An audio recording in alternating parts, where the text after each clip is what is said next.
여러분 안녕하세요. 반갑습니다. 참 이렇게 우리가 이번 주면 만나서 수업을 할 수 있지 않을까 생각을 했는데 참 생각보다 그렇게 이 코로나가 쉽게 잡히지 않고 있습니다. 안타깝게도 우리는 한 주 더 이렇게 온라인 강의를 하게 되었습니다.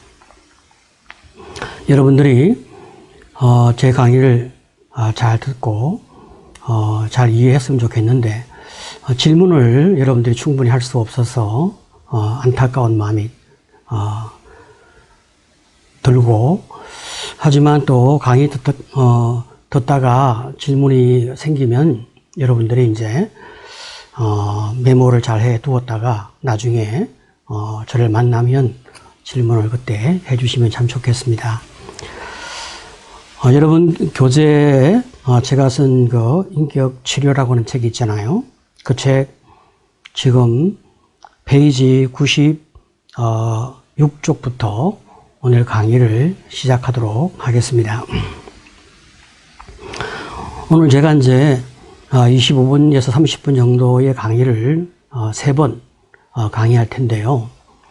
첫 번째 강의의 소 제목은 인지요법과 성경적 상담, 이런 제목으로 함께 같이 공부를 하려고 합니다.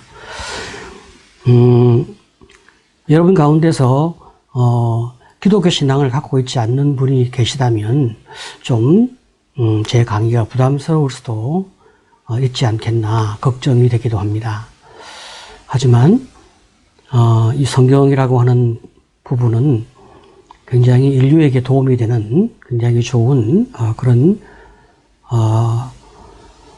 진리이고 학문이기 때문에 여러분들이 폭넓게 잘 수용하시면 좋겠고, 이번 기회를 통해서 성경의 깊은 진리와 깨달음을 얻는 시간이 되면 또 많이 도움이 될 것 같습니다.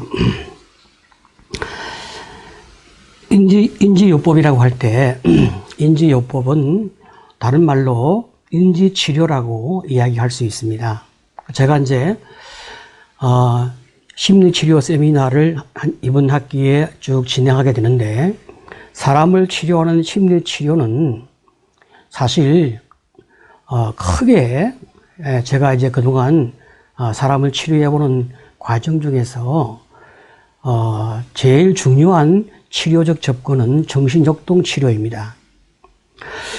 정신역동 치료에서 또 분파되어지는, 또 그러나 같은 맥락인 대상관계 이 치료가 또 굉장히 중요합니다. 이 두 가지는 어떻게 보면 하나이기도 하고 또 두 개이기도 한 굉장히 중요한 맥락이기 때문에 우리가 꼭 알아야 하는 그런 치료적 접근입니다. 어떤 사람이 어떤 문제를 갖게 되었을 때 그 문제는 단순히 지금 여기에서 만들어진 문제가 아니라 뿌리가 있다는 거예요. 그렇기 때문에 사람은 언제부터 그런 문제를 가지게 되었을까? 우리는 그것을 추적하지 않을 수 없는 거예요. 자, 이런 맥락에서 정신역동 치료 내지 대상관계 치료는 꼭 우리에게 필요합니다. 자, 하지만 이런 두 가지 접근은 굉장한 인생의 뿌리를 찾는 치료이기 때문에 시간이 많이 걸리고 또 깊은 자기 탐색과 사색 내지 통찰적 접근이 필요합니다. 이런 접근만 갖고는 또 우리에게 많은 부담이 있고 공부하는 데 있어서 어려움이 동반되어지기 때문에 현대에서는 좀 간편하고 좀 더 쉬운 치료가 없는가, 이런 연구를 또 계속 하게 되어집니다. 이런 측면에서 인지치료가 등장되어진 거예요. 자, 그러면 인지치료가 무엇인가 하는 그 정확한 그 접근은 제가 요 다음 시간에 여러분과 같이 공부하려고 합니다. 그 인지치료를 또 다른 말로 인지요법, 그렇게 이야기를 하는 것입니다. 제가 인지요법과 또 더 나아가서 성경적 상담, 이렇게 함께 균형을 맞추어서 지금 여기에서 발생되어진 문제를 우리가 생각을 바꿈으로 말미암아 우리의 삶을 바꿔 나가는 그런 심리치료적 접근을 이제 하는 것입니다. 바로 그런 접근을 우리가 어떻게 할 것인가, 그 기본적 뿌리를 제가 한 25분 정도 여러분과 같이 이제 공부하려고 하는 것입니다. 자, 그러면 여러분, 인지요법과 성경적 상담을 제가 여러분과 같이 공부를 하면서 제일 먼저 여러분에게 말씀드리고 싶은 것은 뭐냐면, 제가 참 존경하는 심리치료의 대가 중에 한 사람, 그 사람이 폴 트루니어라고 하는 사람인데 제가 지난 시간에 여러분께 소개를 했습니다. 이분은 말이죠, 참 굉장히 훌륭한 사람이기도 한데, 이 사람이 그 위대한 정신의학자로서 또 정신치료사로서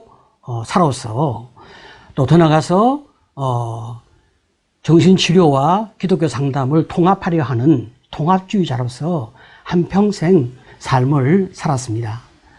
이분이 사람을 치료할 때 제일 중요하게 본 것이 인격의학입니다. 자, 그러면 폴 트루니어가 이야기한 인격의학이 무엇이냐? 그것은요, 사람을 치료하려고 할 때 중요한 것은 사랑이 중요하다는 거예요. 사람은 사랑의 결핍 때문에 병들고, 사람은 사랑의 결핍 때문에 그 삶의 모든 문제가 발생되어지는 거예요. 그래서 사람에게 제일 중요한 것은 사랑인데, 그러나 그 사랑도 참 사랑이 있고 유사 사랑이 있어요. 우리가 있잖아요, 사랑인 것 같은데 사랑이 아닌 그런 사랑을 유사 사랑 혹은 사이비 사랑, 그렇게 이야기를 합니다. 여러분 있잖아요, 우리가 음식도 좋은 음식이 있고 상한 음식이 있잖아요. 상한 음식을 먹으면 바로 우리가 이제 설사를 하게 되어지고 식중독 같은 그런 병에 걸리게 됩니다.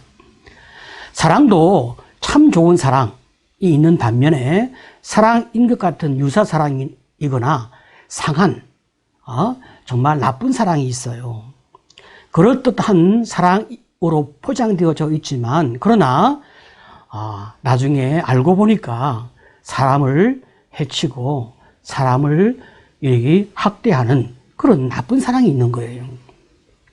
그래서 사람을 치료하는 그런 진정한 사랑은 어떤 사랑이냐? 바로 그것은 순수한 사랑, 바로 그것은 부패하지 아니한, 그런 병들지 아니한 그런 아주 고귀한 사랑, 바로 이런 사랑이 이제 상담자로부터 내담자에게 전달되어질 때 내담자가 그 아픔과 고통과 어려움에서 치료되어지고 해방되어지는 이런 놀라움을 경험한다는 것입니다.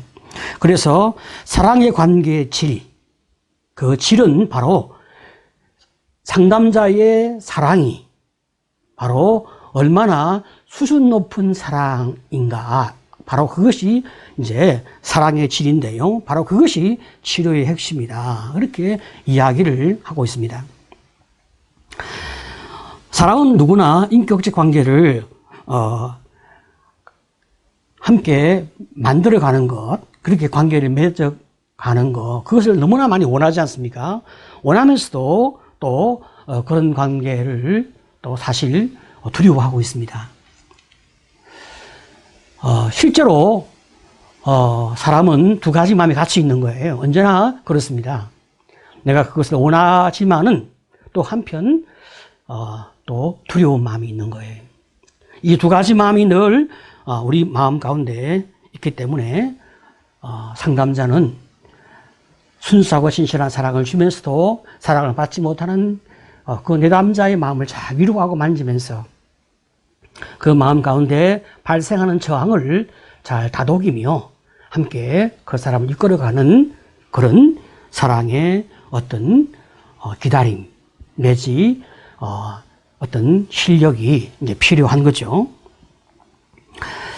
자, 그렇다면 인격의학이란 무엇이냐 그렇게 말을 했을 때 폴 트루디는 이렇게 이야기를 합니다. 인격의학이란 내담자의 인격과 그의 질병에 대한 인격적 의미에 관심을 기울이는 것이다. 내담자의 인격에 관심을 기울인다. 또 더 나아가서 그의 질병에 대한 의미에 관심을 기울이는 거예요.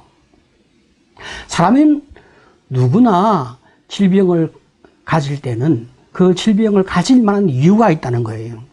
그 이유가 무엇이냐? 그것을 상담자가 알아채야 내담자의 그 문제를 해결할 수 있다는 것입니다.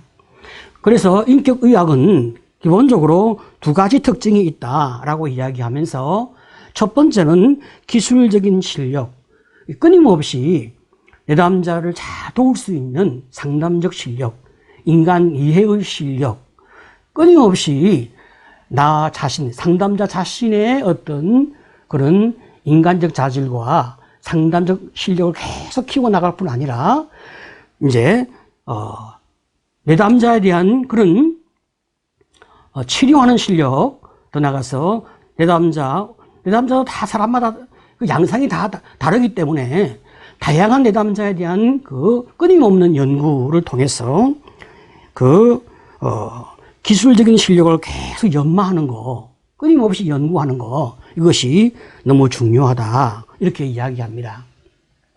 자, 그러면 이렇게 기술만 발전되어지고 실력만 발전되어지면 좋은 상담을 할 수 있는가?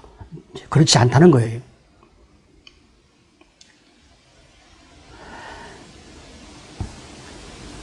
상담자는 기술자가 아니기 때문입니다.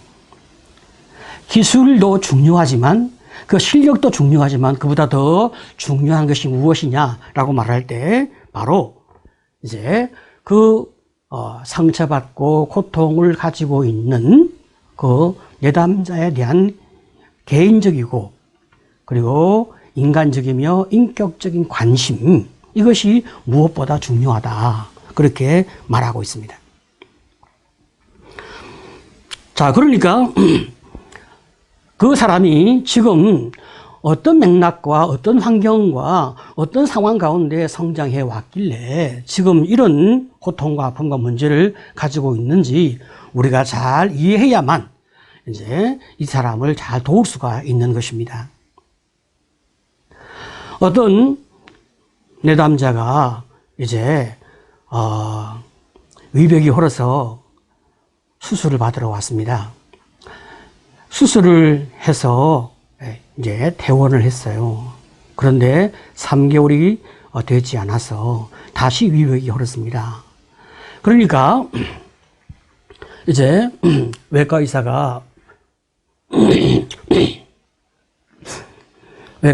이제 그 환자를 정신과 의사와 협업을 요청하게 되어진 거예요. 정신과 의사가 이 사람을 살펴보았습니다.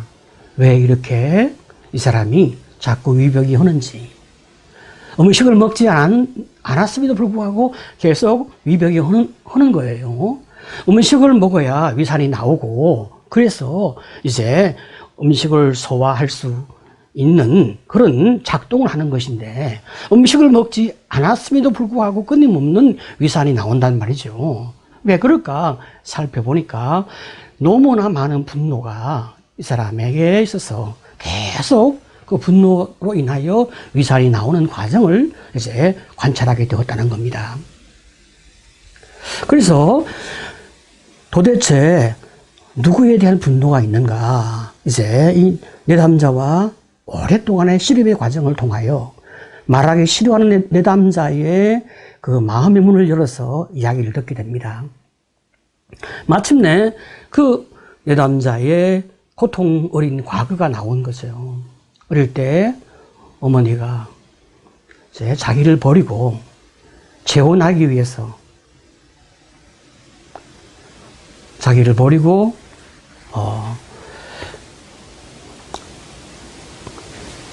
그리고 이제 이 내담자는 고통 어린 삶의 과정을 고아원에서 겪게 되어진 것입니다.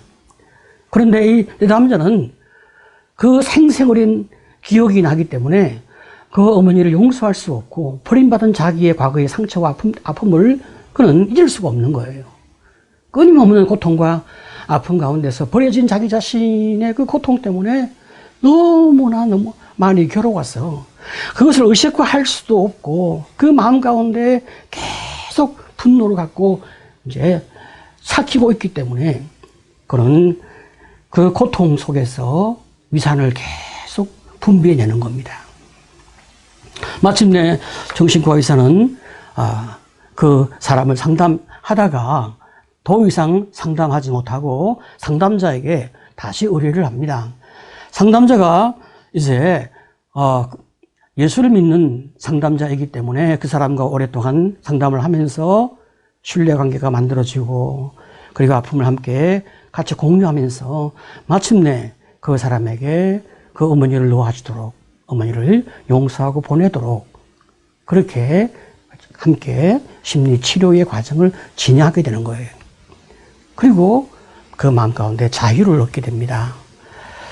이 과정을 통해서 이제 위벽이 다시 회복되어지고 그리고 다시는 이제 더 이상 위벽이 흐는 일이 없게 되어지는 이런 삶의 과정을 함께 이제 걷게 되어지는 거죠.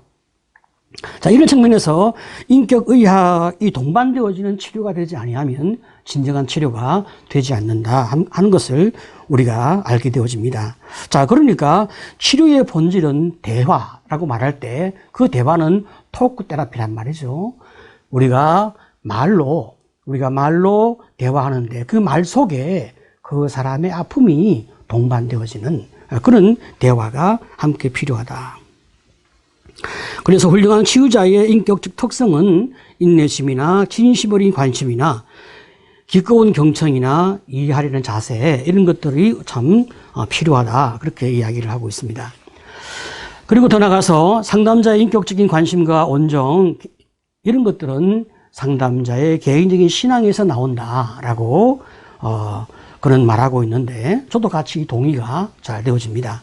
이 상담자가 참 하나님의 은혜를 입은 사람이라면 그 상담자는 이제 겸손하게 되어지고 기도하게 되어지고 그리고 성경적 가치관 속에서 내담자를 향하여 하나님이 나에게 베풀어진 그 사랑과 은혜를 동시에 베풀 수 있는 그런 넉넉한 마음을 가질 수가 있게 되죠. 바로 이런 인격적인 만남, 이런 만남들을 베풀 때 인격의학이 이제 이루어진다라고 우리는 말할 수가 있습니다.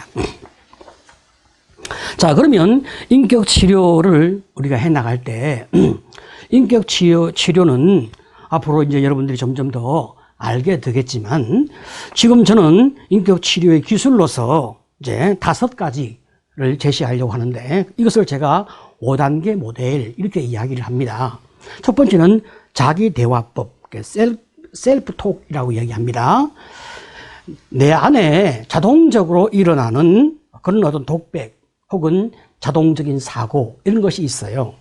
우리가 어떤 일이 발생되어지면 그 순간 나도 모르게 하는 말 혹은 번개같이 지나가는 자동적인 생각 이런 것이 있습니다. 이것을 가리켜서 자기 대화법이라고 합니다. 이것을 찾아내서 우리가 이걸 무의식 가운데서 하는 것이 아니라 의식화로 건강하게 자기를 만날 수 있는 대화법을 만들어 나간다. 두 번째, 여러분 지금 제가 하는 말을 몰라도 괜찮습니다. 앞으로 점점 더 알게 되는 거예요. 두 번째, 핵심 신념 찾기입니다. 여러분 핵심 신념은 말이죠. 우리 무의식 가운데 깊이 각인되어 있는 우리의 사고, 감정, 행동을 지배하는 그런 신념과 가치관입니다. 이런 것들은 대체적으로 원가족 때에 만들어지는 그런 무의식이라고 말할 수가 있습니다. 자, 그 다음에 세 번째로 성경적 사고를 찾는 거예요. 이제 비합리적 신념이 우리 안에 다 있거든요. 그것을 합리적으로 그 다음에 합리적인 사고를 성경적 사고로 이렇게 전환하는 훈련이 우리에게 필요한 거예요. 이 굉장히 중요한 이제 심리 치료의 기술입니다. 네 번째로 이제 5단계 상담 모델을 여러분들이 이제 구체적으로 배우는 거예요. 자, 그러면 이제 인격적 관심이라고 했을 때 이제 그 인격적 관심은요, 우리가 내담자에 대해서 상담자가 인격적인 관심을 가진다 그렇게 말하잖아요. 그게 무슨 말이냐? 내담자의 전인, 영과 육, 전인에 대하여 관심을 가진다 이런 말입니다. 그러면 내담자의 전인에 대한 관심이라고 말할 때 그 전인이 무엇이냐? 이제 내담자의 영과 육입니다. 그리고 육은 말이죠. 더 구체적으로 말하면 혼과 또 몸이 있습니다. 여러분, 혼이라고 말할 때는 사람의 지성과 정서와 의지, 그죠? 우리가 흔히 지정의 그렇게 이야기하잖아요. 자, 그러니까 지성은 생각이고 정서는 감정이고 의지는 행동입니다. 자, 이런 인간의 혼의 작용이나 혹은 몸, 인간의 살과 뼈와 신경계를 구성하고 있는 몸, 이 전체를 가리켜서 이제 인간이라고 얘기한단 말이죠. 이 전체의 조화, 이것이 인간인데 이런 인간 전체에 대한 관심을 상담자는 가지는 거예요. 그래서 그 사람을 향하여 우리는 이제 깊은 사랑의 마음으로 접근하는 것을 가리켜서 인격적 관심이라 그렇게 말을 하고요. 자, 그러면 인격 치료의 특징은요, 여러분 이제 제가 6가지를 제안했는데, 인격 치료의 인간과는 성경에 근거하여 인간 이해와 심리학적 인간 이해를 통합하는 거. 인격 치료의 목표는 사람이 하나님께 받은 잠재력을 최대한 실현할 수 있도록 하는 거. 세 번째로 내담자가 사랑과 신뢰 속에서 자신을 있는 그대로 노출할 수 있는 관계가 이루어질 때 인격 치료가 가능하다는 거. 네 번째로 치료자는 거듭난 기독교인이어야 한다는 거. 왜냐하면 하나님의 사랑을 경험해야 하기 때문이거든요. 다섯 번째, 기독교 상담과 인지치료를 기초로 해서 우리가 접근한다는 거. 여섯 번째로, 교회 공동체의 자원. 이런 우리 둘만이 아니라 우리 둘의 이 배경 속에 있는 교회 공동체의 사랑의 자원이 무엇보다 많이 필요하다 이런 이야기입니다. 자, 그러면 여러분 지금 여러분이 공부하고 있는 이 책 인격치료 프로그램은 이제 어떻게 해서 만들어졌냐? 제가 이 책을 이제 쓸 때 제가 박사 논문으로 이제 쓴 건데 한 20년 전에 이걸 연구할 때 제가 이제 20년 이상의 목회 경험이나 15년 이상의 상담이나 임상 경험을 종합한 거나 그 다음에 DSM-4의 분류에 대한 연구나 그 다음에 그 당시에 많은 사람에게 당신이 도움받고 싶은 주제가 무엇이냐 그것을 먼저 제가 이제 한번 제시해 보라 그렇게 이야기를 했어요. 그랬더니 사람들이 쭉 이제 그 제시를 하더라고요. 그 제시받은 그 항목을 제가 이제 한 200여 명에게 제가 받아서 그걸 재정리해가지고 이제 그 정리되어진 것을 가지고 다시 1000여 명에게 이제 다시 1번부터 순위별로 20번까지 제가 제안을 한 거죠. 그래서 이제 그것을 인격 장애와 제가 연결시켜서 이렇게 정리를 한 겁니다.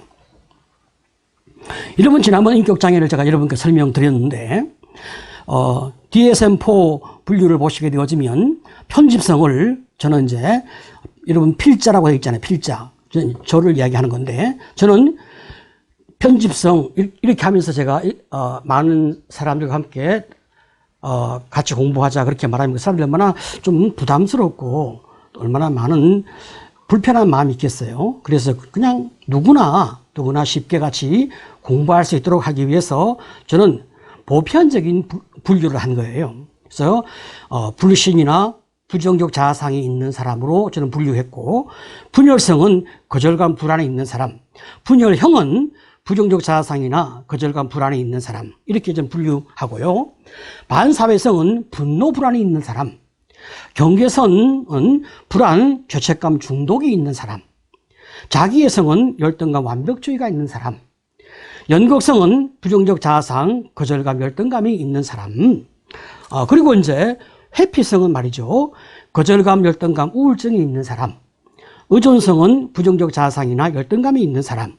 강박성은 완벽주의, 불안 중독이 있는 사람. 이렇게 제가 이제 분류를 쭉 해서 같이 우리 안에 누구나 다 이런 것들이 약간씩은 다 있는 거예요. 있어서 이제 이게 얼마나 많이 있냐, 그게 문제지.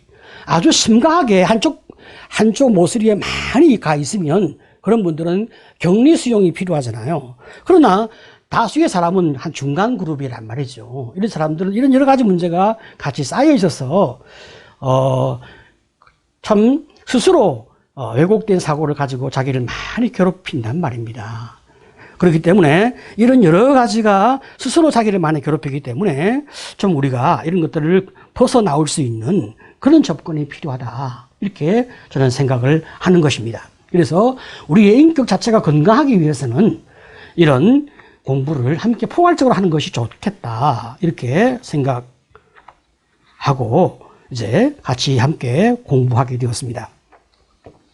자, 그러면 10회 프로그램의 주제를 여러분 보시게 되어지면, 자, 제 1회 기간 기독교 상담과 인지치료, 오늘 여러분과 같이 제가 공부하고 있는 거, 그 다음에 제 2회 기간 부정적 자아상, 그죠? 제 3회 열등감, 4회 분노, 5회 불안, 6회 죄책감, 7회 거절감, 8회 우울증, 9회 완벽주의, 10회 중독, 이런 식으로 우리의 문제를 우리가 이제 치료적 접근을 함께 한번 해보는 겁니다. 여러분이 이 과정을 함께 공부하면서 여러분 자신이 건강해지고 또 주변에 많은 사람들을 도울 수 있는 눈들을 함께 가지게 될 것입니다. 만약에 여러분들이 이 프로그램을 잘 하게 되어진다면 여러분들이 이제 어떤 효과가 있게 되어질까? 효과가 이제 나오게 되어지는데 자기 효능감이 향상되어진다는 거예요.